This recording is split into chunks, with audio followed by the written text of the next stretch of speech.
Wolftick Nation, thank you guys for tuning into another Wolftick Videos episode.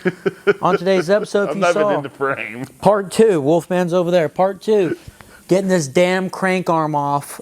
We've tried everything. I apologize about the last episode. It's still the same night, it's like 12 o'clock. I'm gonna get some WD-40, we're gonna cut this damn crank arm off. I've got a straight shot here. The bottom bracket is no longer going to be an issue. We're not gonna try to save it anymore. No. I've gone through every damn thing that you can think of. This is a pain in the ass. This is the toughest job I have ever done on a mountain bike, and that's saying something. I mean, wow, this is bad. This is a whole new level of evil right here. You're gonna need the elbow pad. We're cutting this off. Now, the whole reason I wanted to save the bottom bracket is so you can learn to do things right. It's not because of the value of the bottom bracket, but at this point, it's self-preservation, I think. Yeah. So I'm gonna cut that bad boy off. Watch the frame.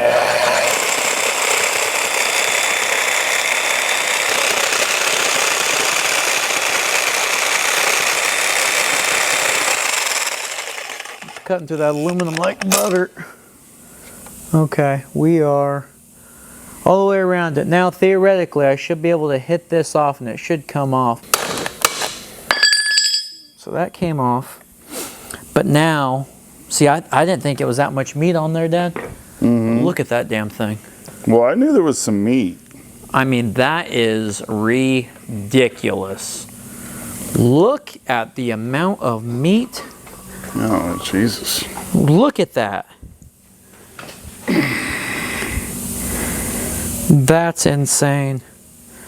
So what I'm going to do now is probably do a cross cut right here, straight in, and see if we can start prying it up, because that's nuts. I mean, look at that.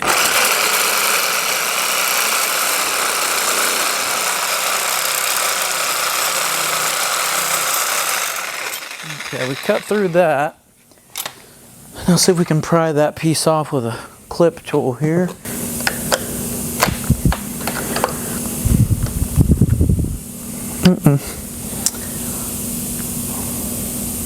No?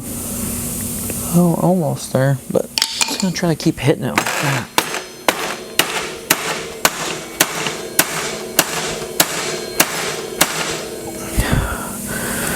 All right, boys and girls. We finally got that dumb son of a off there. Look how thick that is. Oh my gosh. That's crazy.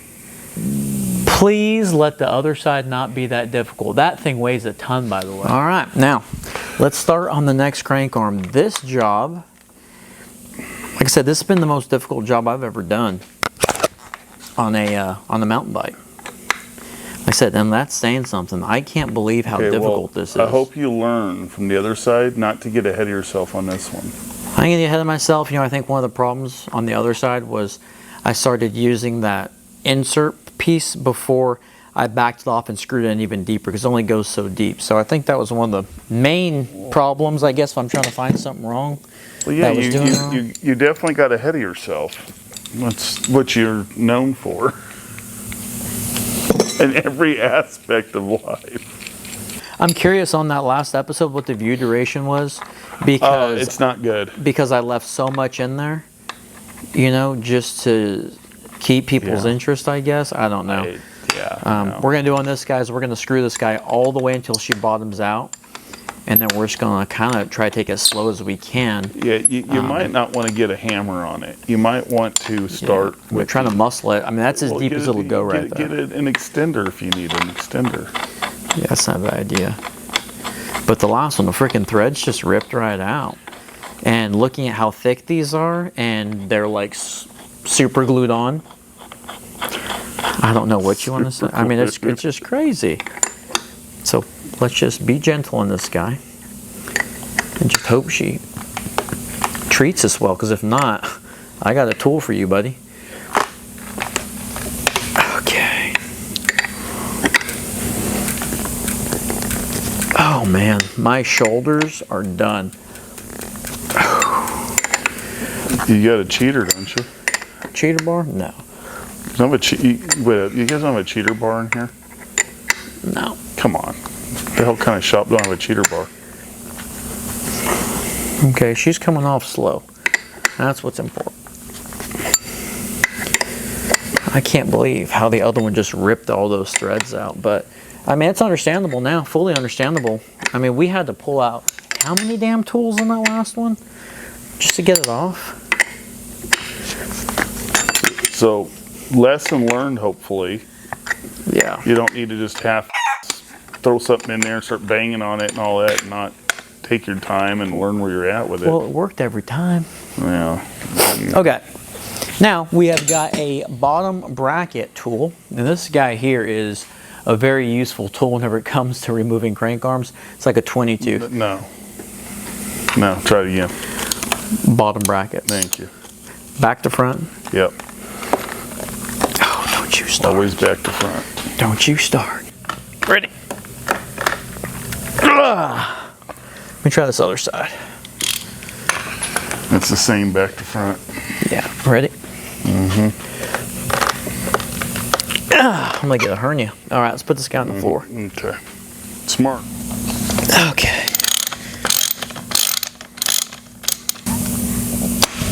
Okay. All right. Thank goodness. All right, now what we're gonna do is we're gonna remove the rest of this back to front. Yeah, these teeth just aren't very deep. No, they're not. That's my only complaint on those. Is just it's really kind of crappy with that. Yeah, and I mean, holy crap! I just can't believe the length in which this job has taken. We usually get these things done lickety-split. I don't have the same recollection as you do on that. I mean, there has been times, yes, but there's been a lot of times where no.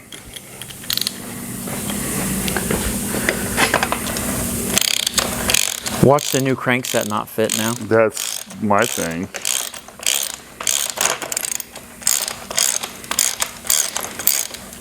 I hope that's not the case. I was about to freak out for a second. All right, so we've got a Nico bottom bracket. I'll show you guys this here. This is the sealed cartridge Nico bottom bracket, which back in the day, and it is Nico, it's a square Neko. taper. Back in the day, we ordered a few of these, and we would put these like on the GT, but this is a 68 millimeter. And so you guys know, with the new Bucklos bottom bracket this kit actually comes with, this is a 63, let's see, this is going to be a 68 to 73 millimeter bottom shell here. So what's nice is this is actually greased up and it's very clean, no shavings or anything in there, surprisingly. What I'm glad is we didn't mess up any of those threads. So we've got a left and a right. I'm going to get some grease over here. I'm going to grease up these threads just a little bit more. You know, one thing I didn't know was grease is apparently different colors are labeled for different things. You knew this. We've talked about it in former episodes. All right, so the left side actually shows you the way in which it's supposed to go here. Okay. Now, on the non-drive side, we might need to put a spacer or two. It comes with 3 spacers. Let's put 1 spacer on the non-drive side. I know this is always a big thing. How many spacers do you put? And again, these crank arms, if you watch the first episode, these crank arms are straight. But the good thing is these the chain stays are like bent in nasty. So I'm hoping that this is going to work. Okay. She's snug. We got 2 spacers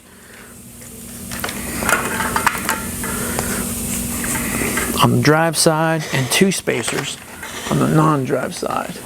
So we're gonna fit this and see what she looks like. We're on the drive side over here. And you can see this crank arm is so straight, but we have a lot of crookedness here. A lot of crookedness, a lot of an angle.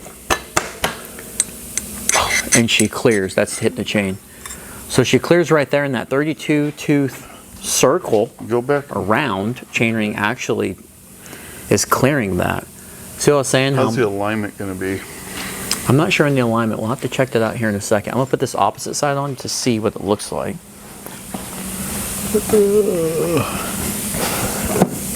The alignment don't look great. I can't really tell. We could probably take one spacer off. Yeah, I might have to because the alignment don't. No, okay? the alignment might be okay. Ooh, and we clear on that side. So we got one spacer on the non-drive, 2 spacers on the drive, and really we could get away with that. But this chainring does have a little bit of offset, which I'm surprised with. There's so much room here. That's nice.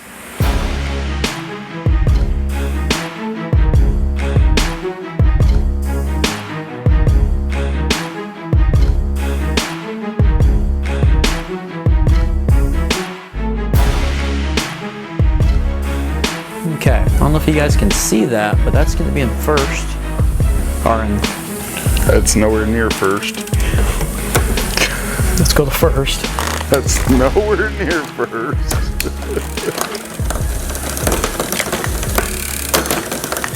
That's what I'm saying with the shifting. Hang on, what's going on back there? You got something funky. I might need to tighten that B tensioner, I don't know. I don't know, but boy, there is no room, no slack left.